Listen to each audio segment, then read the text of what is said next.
Hi, I'm John Hart and welcome back to Mr. America Hart. I'm excited that you're back to being with me here on the channel. Today's a special show for me in particular, but I hope some of you really enjoy this. World Gym. That's the creation of Joe Gold, who originally started Gold's Gym in Venice. Eventually, Joe Gold had sold Gold's Gym, and in the 1970s, he went from 1970 to 1973 to 76, went back into the Merchant Marines, and then when he came back out, he started World Gym. He went back in the gym business and started World Gym. So Joe Gold started both of the most famous bodybuilding franchises of all time. Pretty cool stuff. And so World Gym went from 1976 straight through until 2007 when it closed in its last location in Marina del Rey, California. So it went from Venice, it moved a few times to 3 different locations, and then eventually landed at Marina del Rey. And the bodybuilding community, the young bodybuilding community, did come by World Gym quite often to work out. But there were some regulars at World Gym.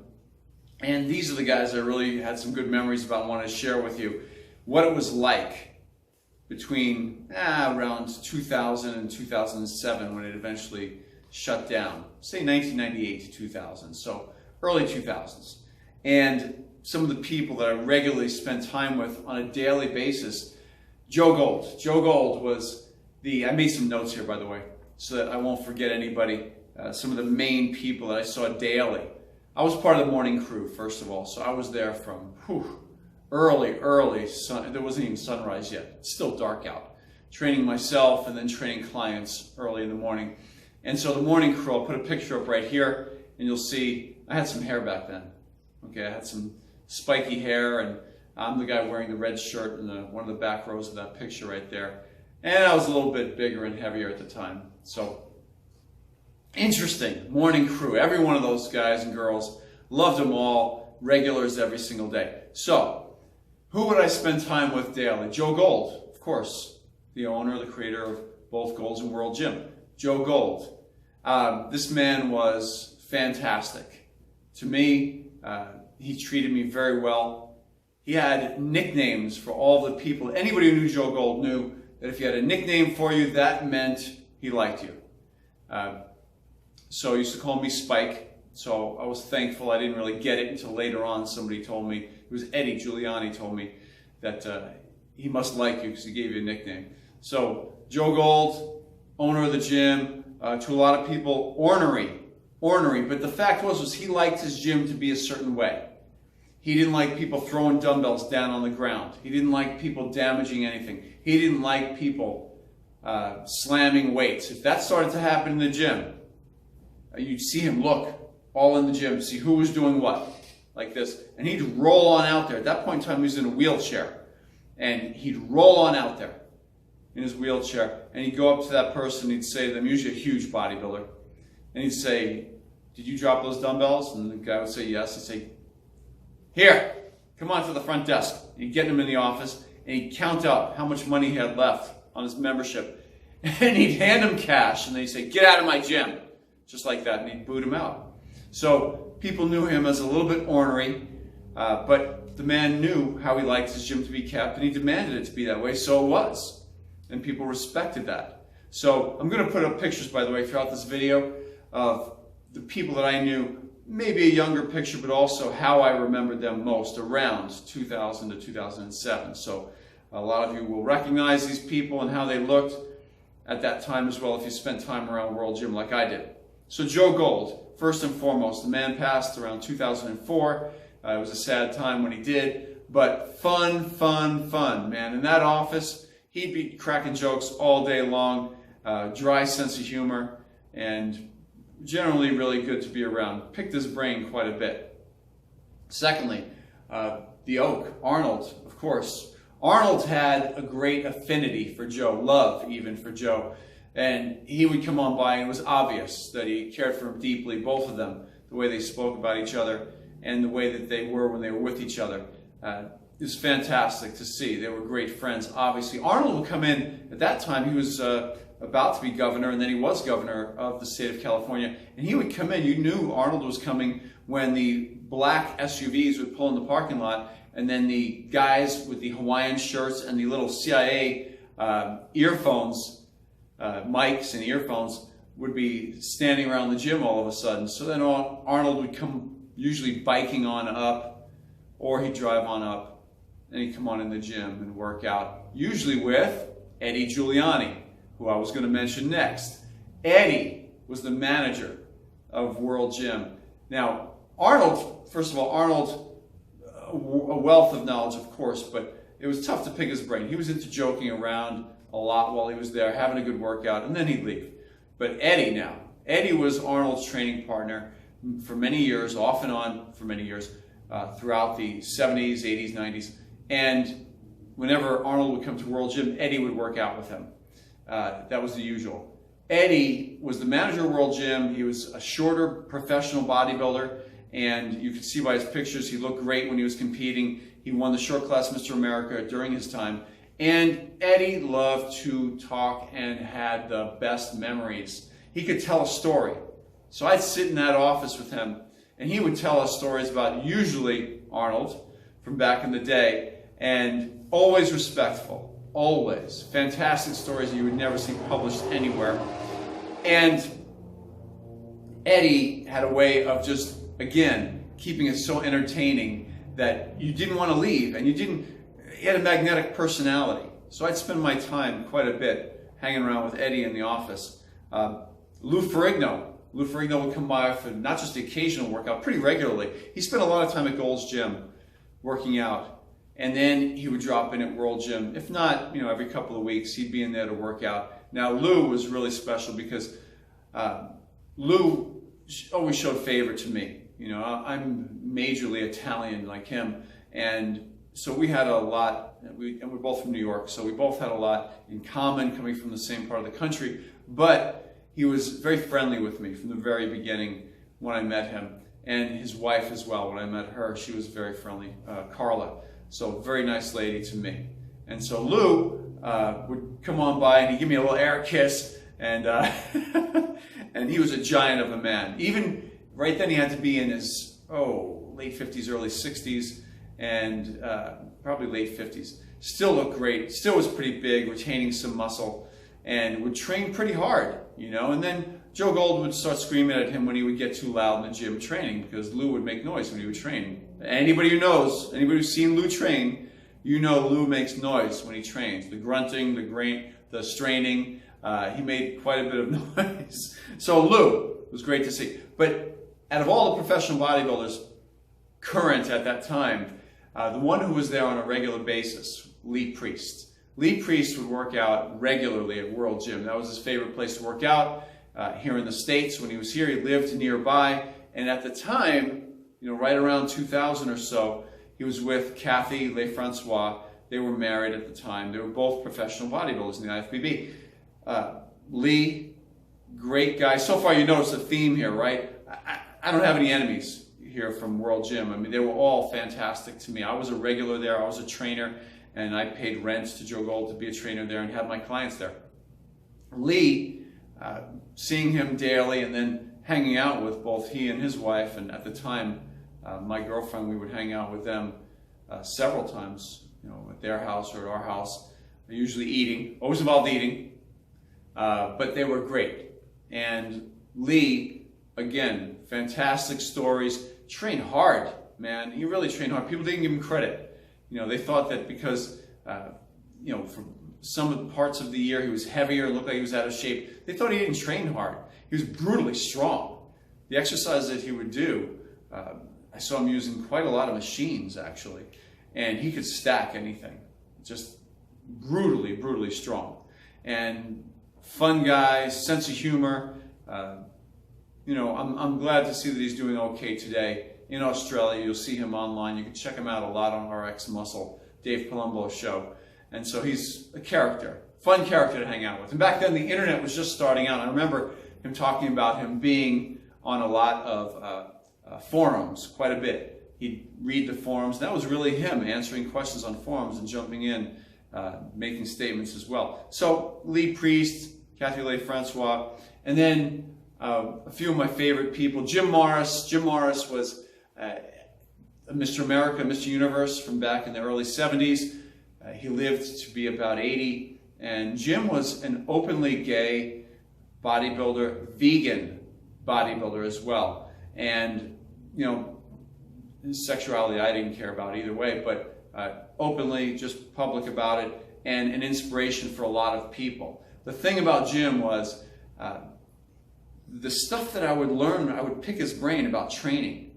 He was a feeler with the weights. So he was one of the first ones to ever talk to me about how I should study anatomy charts and see how the muscle fibers work and the directions, the planes that they pull in. So instead of doing always incline presses for your chest, you know, study how the fibers go and the high angles that they go. And you can do different exercises and create different exercises using cables usually to hit those fibers just right. And you couldn't do it any other way. So he was a thinker and a feeler. When he would train, it was amazing. He used to say that he could sit on his couch, you know, watching TV, whatever, but he could sit on his couch and just sitting there flexing his biceps as hard as he could, just flexing and flexing, he could get a pump and actually make his biceps grow. So not just getting the pump, he believed he was making them grow. So I learned a lot from Jim. He helped me a lot with posing, and I was sad to see him when he passed. Sad to see that he passed. So Jim Morris, a great, great guy, and an inspiration. Also an inspiration because he was in such fabulous shape as he got older. He was in amazing shape. His eating, I'm not vegan, so I'm an omnivore, didn't turn me on too much. But the training with the weights, he got my head out of thinking more like a power lifter and start thinking, you know, like a bodybuilder more and more. So he really was helpful in that way. So Jim Morris. Dennis Tinnarino. Dennis Tinnarino was a late 60s Mr. America, Mr. Universe. He won the amateur Mr. Universe when Arnold won the professional Mr. Universe, yes. And so Dennis, the reason why he's very, very, very special to me, very, very, very special to me, was he used to come by World Gym, not as frequently as these guys, but I would see him when he would, and I'd hang out with him quite a bit. Dennis, about 10 years before the 2000s, he saw me in a local gym, and he claimed he was led by God, and he came on up to me. At that point, Dennis was no longer a bodybuilder, he was a preacher. And so he came on up to me and he said, "Would you mind if I pray for you?" And wow, you know, back then I was not a believer. So I said, "Man," and he drops down to his knee. And he grabs my hand, and I said, Dennis, get up, man. Don't waste your time." And he goes, "Shut up." And he's on his knee. He prays for me and for my salvation. Wow. I'm going to tell you something. The week that I got saved and set free, that was December 19th, 2001. That week was the week right before Christmas, and Joe Gold had asked me to watch the gym. As far as watching the front desk, I worked a lot of hours for him that week because people were out of town. So I worked a couple of shifts a day at World Gym, watching the front desk. Dennis Tinerino came in that week, just a couple days after I got saved and set free, somewhere between the 19th and the 25th, Christmas Day. And when he came in, I shared with him how I had become a Christian. And to some of you, this doesn't mean much, but to those of you who know, you know how he celebrated when I told him. And he got to see the fruit. He got to see that he was either watering or planting seed in me when he prayed for me that day early on. And he got to see somebody get saved that he was directly in line helping with along the way, that God used to inspire to come to him. So it was fantastic seeing him. His voice was bellowing, man, when he would, you know, he was preaching all the time at that point in time. So he'd come to the gym and work out. And that day, that week, I let him know how I had received Jesus, man. He was just so pumped up and excited. And he took me out to a smorgasbord. We had to go and eat afterwards, he said. Okay, great. But Dennis Tinerino, may he rest in peace, loved him. Robbie Robinson. Now Robbie, wow. Robbie was stealth. He'd come into World Gym and work out with, back then, his girlfriend, Arden, at the time. And he was stealth, meaning he was pretty quiet at all times. You wouldn't hear a grunt or a groan out of him when he'd work out. That voice of his, though, you could hear across the room. He has that deep, deep, deep voice like this. And if he said something, you know it was him. You couldn't confuse him with anybody else. Because his voice was so many octaves lower than anybody else's. And training on basics. He was still doing the basic exercises. At that point, he had to be around 60. And yeah, he was actually. Late 50s, early, and around 60.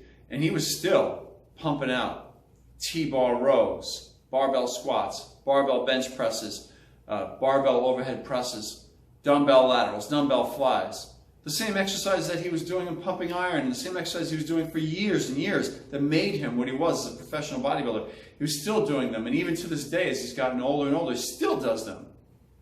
So, an amazing physique, always in shape, year-round. And when he would get on the treadmill, he'd be dancing on that treadmill. Really, really fun to watch.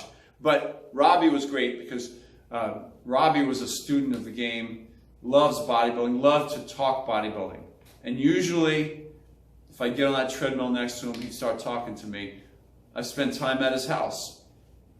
Fantastic, relaxed, laid back, saw his artwork, shared some bodybuilding wisdom along the way, especially with diet. At that point in his life, he had some really clean diet practices.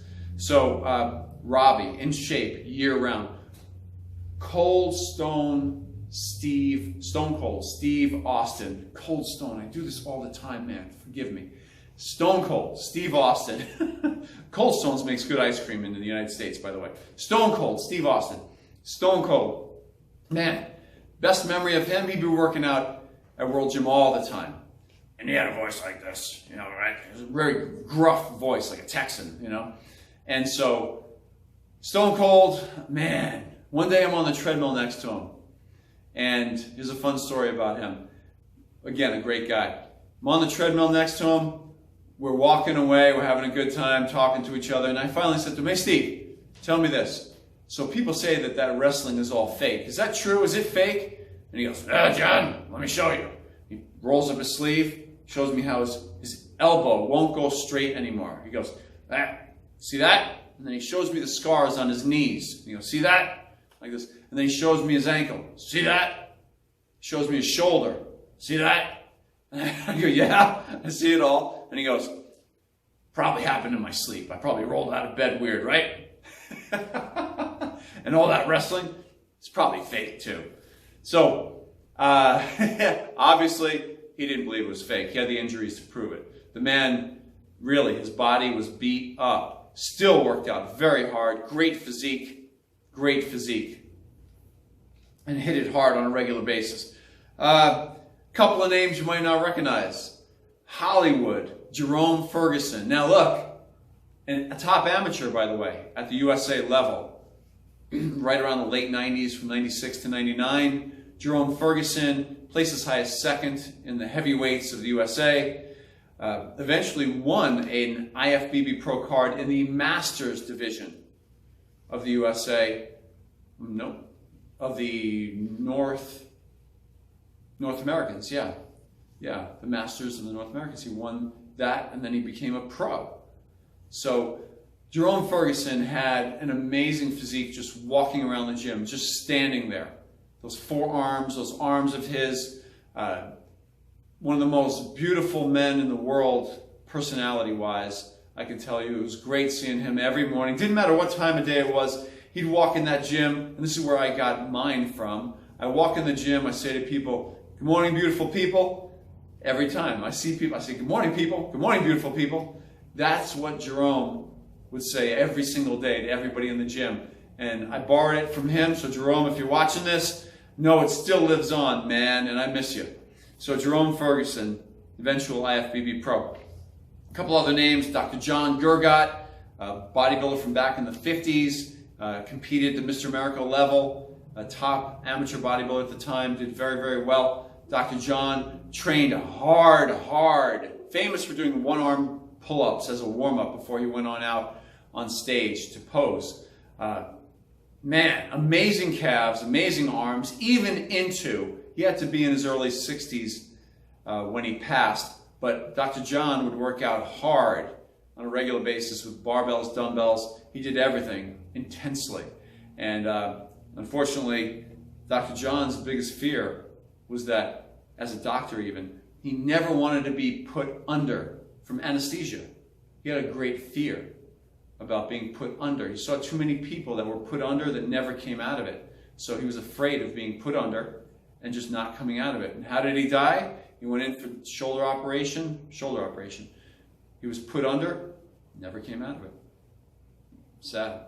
So, Dr. John, nice guy, friends with him as well. Dr. Don Trepani. Man, Dr. Don, the greatest chiropractor on the west side of LA. Dr. Don Trepani. Get out there and see him. He's still operating on Washington Boulevard. Trepany. Dr. Don. Go on by and say, hey, tell him I sent you. Dr. Don working out every morning. Big smile on his face, training hard. Still does to this day over at Gold's Gym now. But Dr. Don, fantastic and fun. A couple other interesting ones. Jimmy White.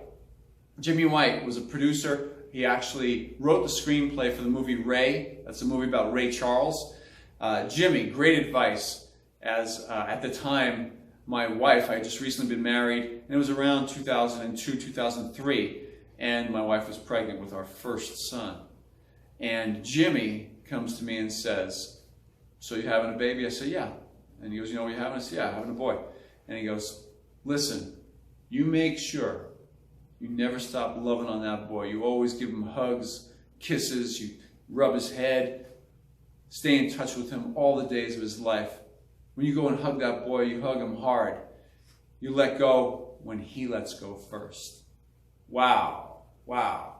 Jimmy. Thank you, Jimmy. Now, Jimmy's also passed on as well. But Jimmy, fantastic guy. So I have some great memories and some great advice from you as well. A couple of names off the top of my head that I don't want to be remiss and leave out.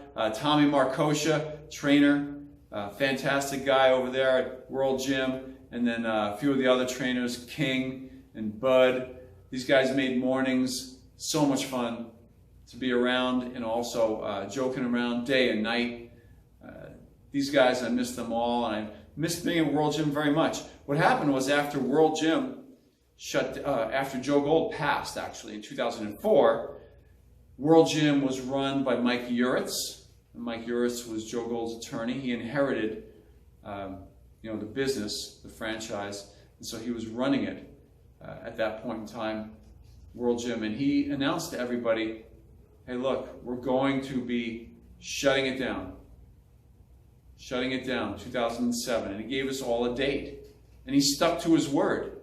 That's all there was to it. For all the people who got upset with him for having shut it down, he warned everybody. They didn't even take memberships the last 6 months before they closed, because they told people, we're shutting down. We won't be around after this. He just wanted out of the business. And so he sold it, got out of the location, shut it down, chained the doors up in 2007, and that was it. Now, World Gym, the franchise, still exists today. It's owned by some friends of mine, and these brothers, they do a pretty good job with it. It's a franchise still run around the world, and I wish them well with it. And just so you all know, the crew from the original World Gym, I miss all of you guys, especially you guys from around 2000 to 2007. I hope to see you someday again soon. Maybe pull a reunion. That would be cool. All right, and that's it for today. From my heart to you, John Hart. Off to my left, you're going to see this floating circle. That's the subscribe button for this channel. If you hit that button, you'll get notifications every time that I have new videos pop up. Off and down to your bottom left, you're going to see a thumbs up button over there. Tap that, it'll turn blue. That thumbs up button helps the channel out very much. I look forward to seeing you next time. John Hart, Mr. America Hart.